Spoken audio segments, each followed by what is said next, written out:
Muy bien. Bienvenidos a una sexta entrega de el TOCcast, el podcast dedicado a trastorno obsesivo compulsivo, trastornos relacionados y también trastornos de ansiedad dentro de todo el espectro ansioso. Hablamos de psicoeducación, hablamos de tratamiento basado en evidencia, tomamos la experiencia de múltiples terapeutas que ya hemos tenido en el podcast para que el acceso a la información sobre TOC y tratamiento esté disponible para todos y todas en la red. Sabemos que muchas veces es difícil acceder a tratamiento y esperamos que esta plataforma ayude tanto a los psicólogos que se quieren especializar en el tratamiento del TOC como también a los afectados de TOC y a sus familias a, eh, a enfrentar este difícil trastorno. Hoy día estamos nuevamente con nuestro co-host, Marcos Ochoa. ¿Cómo estás, Marcos? Hola a todos. Bien, gracias Matías. Gracias por estar aquí el día de hoy. Nada, feliz del día de conversar con el profesor Caleb. Así que pues vamos a charlar un poco. Excelente, esa es la idea. Y ahora, bueno, vamos a cambiar, vamos a hacer un switch al inglés, porque nuestro invitado el día de hoy es de Estados Unidos, Oklahoma, y vamos a hablar este capítulo lo vamos a hacer en inglés, vamos a poner los subtítulos, ¿ya? Para que nadie se pierda absolutamente de nada. So, said that, Caleb Black, welcome to the TOCcast. How are you? Muy bien, gracias, Matías, gracias, Marcos. Pido disculpas a sus oyentes porque mi español no es lo suficientemente bueno para hacer esta entrevista en español. Oh, that's Uh, excellent. That's awesome that's Spanish. about all I got. I'm sorry. It's not. It's not. I would say Not. that it's better than the last years. So Yeah, yeah, you're It is improving. better than last year. Yeah. yeah, I'm working on it. I'm working on it for sure. yeah.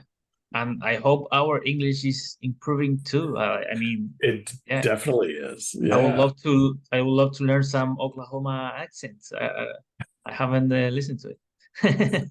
I can always bust one out if we need to, and Okay, awesome. Sounds good. not right now, maybe the less professional part later. But Yes. thank you both so much for having me on. I really appreciate what you're doing here with the podcast. Thanks to you, Caleb, for being in the episode. I hope this is just the first of many episodes to come. We know you're like super busy, so well, we will see if we can have you on a second season or whenever we have more time. Caleb, so of course, many people here in this part of the world doesn't know your work, doesn't know your specialization in OCD and anxiety related disorders. So why don't you introduce us to who you are, also professionally, but also maybe a little bit personally. Why did you decided to study psychology and specialize in OCD? And we can start from there. Yeah. So, Caleb Black, obviously. Um, I'm currently a clinical psychologist and a professor of psychology at the University of Oklahoma here in the United States, where I coordinate and direct our master's program in counseling psychology. So, where we train master's level practitioners. I'm also an active researcher working in the broad area of anxiety. So, OCD, PTSD, social anxiety, things like that, as well as having a private practice and doing, consulting for various types of groups and businesses. And then, of course, seeing my patients, most of whom have OCD or a related problem. And then working on writing, which we can talk about a little bit later, various types of books, papers, chapters, things like that. Kind of personally, I grew up in a very small town of about 800 people and hadn't really ever I mean, I'd probably heard the word psychology, but not often before I went to college. And so I went into undergraduate actually as a biochemistry and geneticist, kind of double major, because I was very interested in genetics in particular at that time, and was in kind of senior level biochemistry classes and things like that my first year in undergraduate, and quickly realized I don't like this. I like science. I love science. But I really wasn't getting a whole lot of satisfaction from staring at petri dishes and, running analyses of yeast genomes and sterilizing things in the autoclave. Like that just didn't do it for me. Yeah. Thankfully, my second semester in college, I took an introduction to psychology class, so a general psychology class, and immediately was like, wow, what? There's a science where you also are helping people, but doing cool science, and you can put all these together, and that's awesome. So I got really excited and changed my major, and that was in spring 1998. So 25 years ago, and haven't really looked back since then. And went to graduate school and got, my master's degree in clinical psychology, then my doctorate, my PhD in clinical psych. And in most of my graduate school experience, my focus was on PTSD, so post-traumatic stress disorder. And so that's what my dissertation was on. That's what my master's thesis was on. And I didn't really have much exposure to OCD until I went to the University of Florida and did what we call our pre-doctoral internship. So in 2005, 2006, I was down at the University of Florida, where I met someone you both know, Eric Storch. And we, I got trained in treating OCD. I started helping out with some research and writing about OCD, and really just loved working with folks who have OCD. And I just kind of clicked for me, doing exposure and response prevention, working with associated problems like Tourette's disorder. I just really enjoyed it. I enjoyed the population. I enjoyed how much change we could see, how much help we could give these people who a lot of times felt like there was no way they were going to get better. And so it was really reinforcing for me as a clinician to work with that population, but it was also fascinating as a scientist to work with that population and to learn more about, why do we have OCD, right? What is that? Why is that? What are the parts of the human experience that have been useful in most people that then kind of spin out of control in OCD, and where did that come from? And then how can we bring them back on track? So, I started working with OCD in 2005, and here we are 18 years later, and I'm still doing it. And it's a pretty significant chunk of the kind of clinical work that I do, as well as my writing and research now. That's great. That's awesome. I have so many questions now. Marcos, do you want to start with a question for Caleb, or should I? Yeah, sure thing. Yes. So thank you so much for being here today. In this part of Latin America, I am from Peru. Matias from Chile. So you have been to Peru last month. So in this part of Latin America, so we don't have too much information about OCD, too many trainings for clinicians. So first of all, can you explain us a little bit what OCD is, and how people can overcome OCD? Because sometimes they think that OCD is like it's something that they have to suffer from all the life. So can you explain us a little bit, please? Yeah. So, when we talk about OCD, obsessive compulsive disorder, What we're really talking about is someone who has a large amount of intrusive, unwanted thoughts, right? They come in, just pop into your mind, and then they make you really anxious, right? And then because of that anxiety, because of that discomfort, you then engage in a compulsion. So some sort of physical or mental act that allows that anxiety to go down. And that seems like a good thing initially, right? Because now I'm less anxious. I feel better. But the problem is that when we feel a need to do these compulsions, when we have an obsession, all it does is really reinforce that we need to do that. And kind of paradoxically, it actually makes those obsessions more likely to come up. Now, this doesn't happen for everybody, of course, right? Like everyone that's human has intrusive thoughts, right? You're walking along and just pop in your mind comes this weird thought and you go, what was that? Like, where did that come from? Yeah. And most of us just go, I don't know. And we just go on about our lives, right? Like we just keep doing whatever it is we wanted to do in the first place. We don't pay much attention to it. We don't think about it later because our brains do a lot of stuff, including thinking thoughts, right? And most of those thoughts are completely useless. We don't remember them at all, unless we pay attention to them or we think they're particularly important.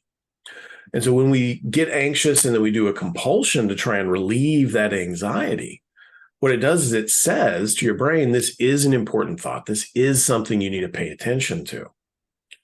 This is dangerous. And here's how we get rid of that danger, right? By doing a compulsion.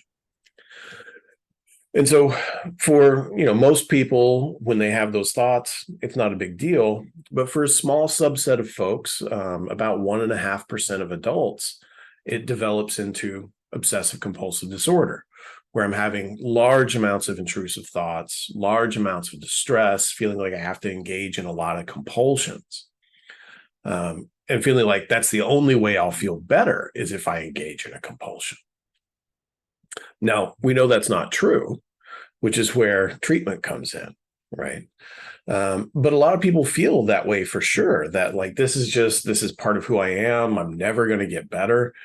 And honestly, up until like 40 or so years ago, that was the case. Like we didn't have any sort of effective treatments in any way. But thankfully, starting in the I would say early 1980s to mid 1980s, we started to get really good results using today what we call cognitive behavioral therapy with exposure and response prevention.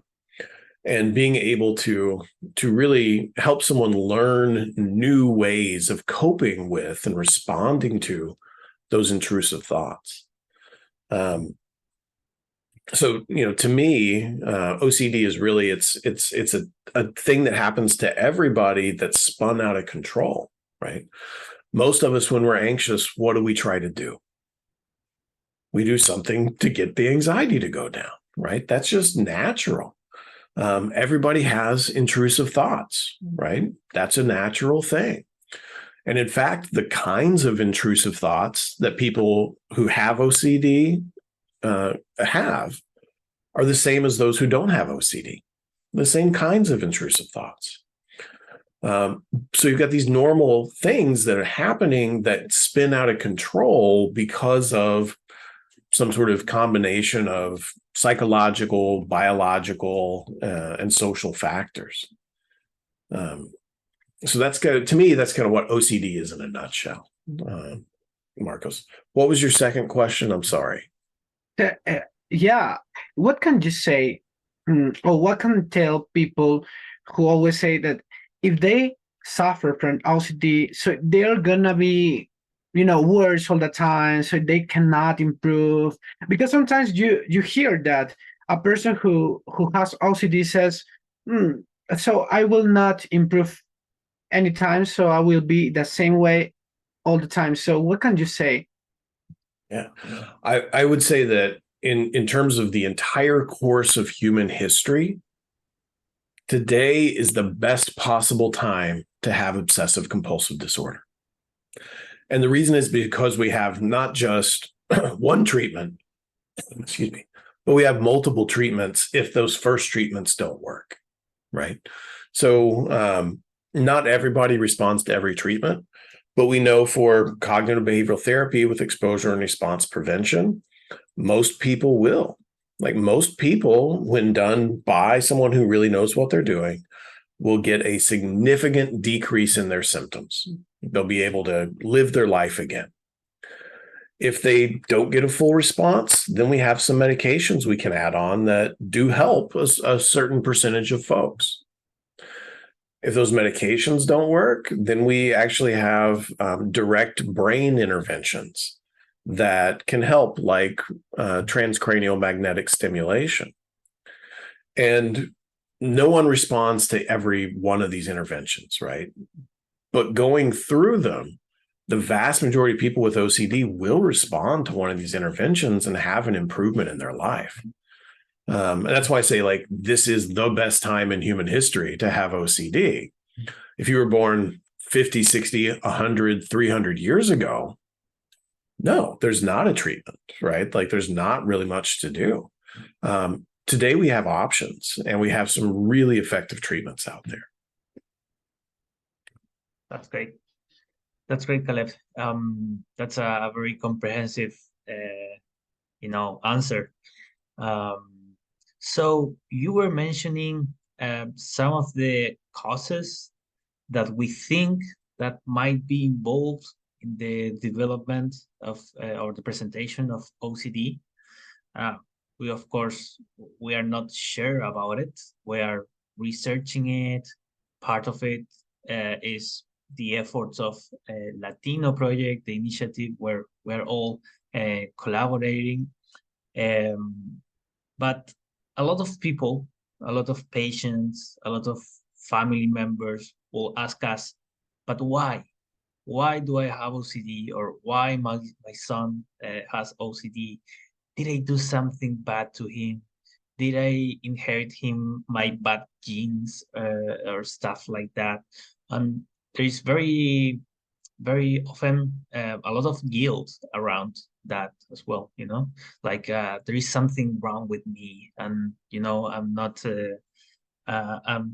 okay. There is something very, very bad deeply in me. So why do we have, or why do people can have OCD? Is it because, as you were mentioning before, is just the way that the brain works? Is because of genes? Is because of family, culture? What would you say? And I will add a second question to it. And why it is not important to know the why during recovery? So the short answer is yes, it is all those things, right? When I talk to families, because a lot of people want to know, like, what caused this. What I tend to tell families is, as part of the kind of the education up front, is that, hey, we've got a lot of information about what leads to OCD, but the most important thing is, what do you do now? What do we do from right now moving forward to help you? And yes, I can talk to you about, the causes. I can send you book chapters that I've written on that. I can send you a lecture that I had recorded on that. But none of that is going to change what we do from here forward. And a lot of people want to know, right? They want to know why. They want to have what we call an attribution for the problem, right? And that's a very normal human thing. Like, we want to know why things happened, why things occurred. But I want people to know that, like, the why, when you're coming to treatment, like with me, isn't as important as the what now, right? But what I tell people who really want to know is that best we can tell right now, OCD is a complex interaction between our evolutionary heritage as humans and how that's shaped our cognitive abilities, our biology, and the differences that occur at the genomic level, at the expression of those genomes on your brain structure, on your neurochemistry, and then how those then interact with your environment and your learning history as you grow. And so really taking what I call an evolutionary, psychological, biological perspective, right? So we're looking at all these different areas and not just saying it's just biology, it's just psychology, et cetera. We really have to look at all these different, what we call levels of explanation to get a complete picture. And for some people, it's a little different. For some people, I'm sure you all have had folks come in who, a parent clearly has OCD, right? Or grandparents do. And there's this really strong, kind of biological history. We have other folks come in who no, we haven't ever, there's nothing like this in the family. There probably is a little bit somewhere, but they'll say we're not really familiar with this. So maybe it's not as heavily biologically influenced in that individual. But again, to me, the most important thing when people come in for treatment is, okay, it doesn't really matter why we got to where we got or how we got here. What matters is how we move forward and what we do now. Now, as a scientist, I am, of course, fascinated by why people have it, right? That's why, for example, the Latino Project continues to look at, genes associated with OCD. That's why I continue to do, writing on this subject and other kinds of research. It's fascinating to me as a scientist. But for people coming in, having that ultimate answer of why is often not that important as what now. Totally. And would you say that not being able to leave that question open sometimes will be part of the problem as well? It certainly can turn into, rumination or an obsession in and of itself, for sure. And one of the things a lot of folks with OCD are very prone to is not just having obsessions, but also ruminating, right? So going over and over and over the same things in their mind to no purpose, to no end, right? It doesn't actually help. So certainly I've seen it, you all have seen it, people who've become obsessed with the why sort of aspect.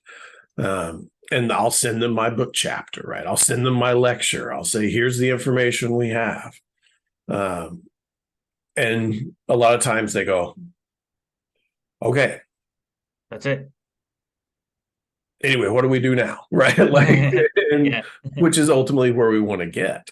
Exactly. Is making sure that happens. Awesome. Marcos, do you want to continue? Yes, what you said it's very important, but you know that sometimes people who wanna get better, who suffer from OCD, so they want to try this gold standard called ERP, right? Exposure.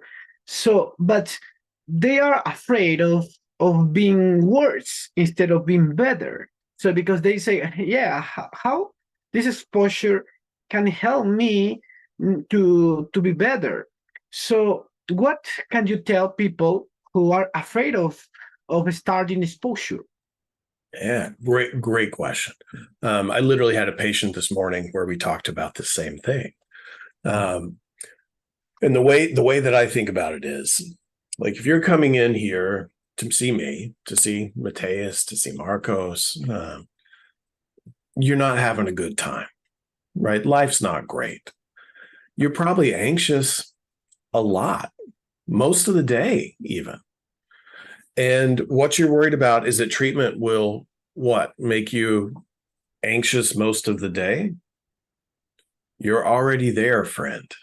You're already experiencing this. And if we do an exposure and it makes you anxious all day, well, how's that any different from what you're already experiencing?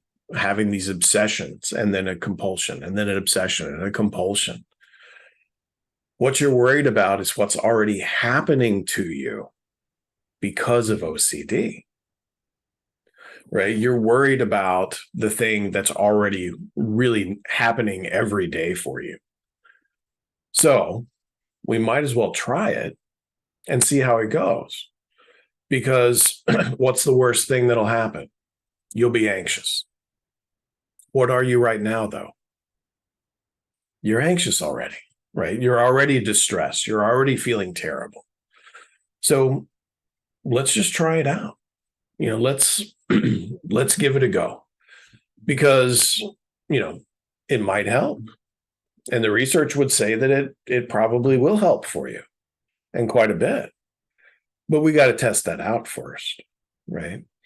But if you let fear of being anxious prevent you from doing treatment, you're still going to be anxious, right? You're not going to be less anxious magically because you decided not to do treatment.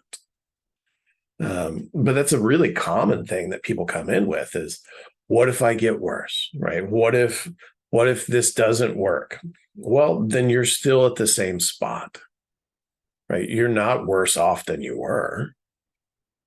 And then we'll know, hey, maybe let's try some medication then, right? Like, let's try another avenue of treatment. But we won't know until we try this. So let's go ahead. There's nothing to be lost. I mean, there isn't really, right? Yeah. Like, if what you're afraid of is already happening to you all the time, well, then what's the big deal, right? You're already dealing with this. You're already putting up with the anxiety. So we know you can handle that. Yeah. Yeah. And that's very powerful as well, because you're like, you're showing the client that he or she has the abilities already, the resources to go through it, but he or she is just not applying it into the correct context, or targeting the symptoms. The other day I had a patient that said something, Matthias, like we have been in treatment like for 5 months or something like that. He went something like, I realized that I don't want to be afraid because of not being out there in the world doing things. I want to be afraid because I'm doing things, because I'm experiencing. That's like good fear, And I thought like, man, yeah, you're getting wiser and wiser. Yeah. Like it's a very way to frame it. What a great shift, right? I'd rather be living my life and anxious than not living my life and anxious. Exactly. Right? I am already there, as you said. Yeah. If I'm going to be anxious both places, why not be doing what I want to do instead of At least avoiding everything? Yeah. And what we know because of science is that when you start going out, when you start confronting your fears constantly without doing compulsions, then that anxiety, that guilt, that sadness starts going down. And it's like it is science. It works. And yeah, and that links me to the next question. That is, as Marcos was mentioning, and you already have, we have cognitive behavioral therapy and a very specific type of technique that is called exposure response prevention. To a patient or to a family that is looking for or is seeking help for their loved one, what would you say they should pay attention when they're seeking for treatment? What will be like a red flag in a therapist working with OCD? So I think the first thing I always encourage people to think about and then ask their therapist is, what training do you have and where did you get it? right? So like, not just here's my degree, but what training do you have in treating OCD specifically? Right? How many people with OCD have you treated? Right? And how many people have you treated using exposure and response prevention? Because there's a lot of people who treat people with OCD who they don't get better, right? A lot of them. So it's not just how many have you treated with OCD, how many have you treated using exposure and response prevention who have OCD? So what training and then what methods? ERP, right? Exposure and response prevention. I'll often ask how much knowledge they have or experience they have with related problems, right? So like with Tourette's syndrome or tic disorders, with body dysmorphia, with things like hair pulling and skin picking, right? Trichotillomania and excoriation, because a lot of people with OCD have those problems too. And so it's good to have a knowledge about those other issues that are likely to come up as well. And then, for me, one of the big things that I like to know with my therapist is not just where did you get trained, but what do you do now for ongoing training to make sure that you're still up to speed, right? That you are staying current with what we know.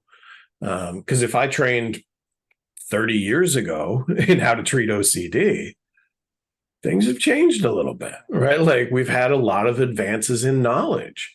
So if I'm still working from the perspective of 1985, probably won't be as effective as if somebody who's maintained that knowledge and training base. Totally. And why would you say that normal talk therapy, why it doesn't work for OCD? Why people should seek like specialized ERP treatment? So one of the big reasons why is because of what often happens in therapy, which is in kind of regular talk therapy. I say, hey, here's a concern that I have, here's a worry that I have, and your therapist goes, okay, that's not really going to happen though, right? So you get a lot of reassurance, right? You get your therapist unknowingly playing into your OCD, reassuring you about things, helping actually increase your obsessions, helping increase the compulsions. Because for people who don't have problems with anxiety or don't have OCD, reassurance is nice, right? Like, let's say that, I have a concern. I go and talk to one of my friends and they go, no, that's not a big issue. I don't have anxiety and OCD. So I'll go, great, that's awesome. And then I'll forget about it, right? I'll be done with it. But what happens in OCD and other forms of anxiety is this reassurance seeking often becomes a big part of the problem. And so if you have a therapist who's kind of unknowingly playing into that, building on that, then you can leave therapy worse than you started.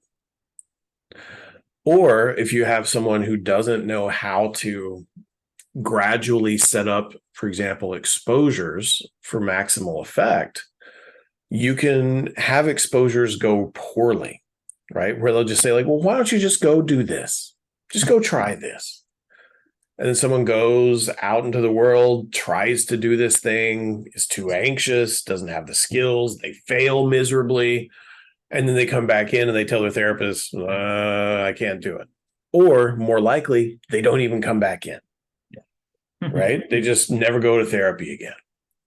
And so I really do think it's important to see someone who knows OCD, right? Because what I tell my patients is that by the end of this process, I want you to know as much about your OCD as I do. I want you to be an expert on your OCD.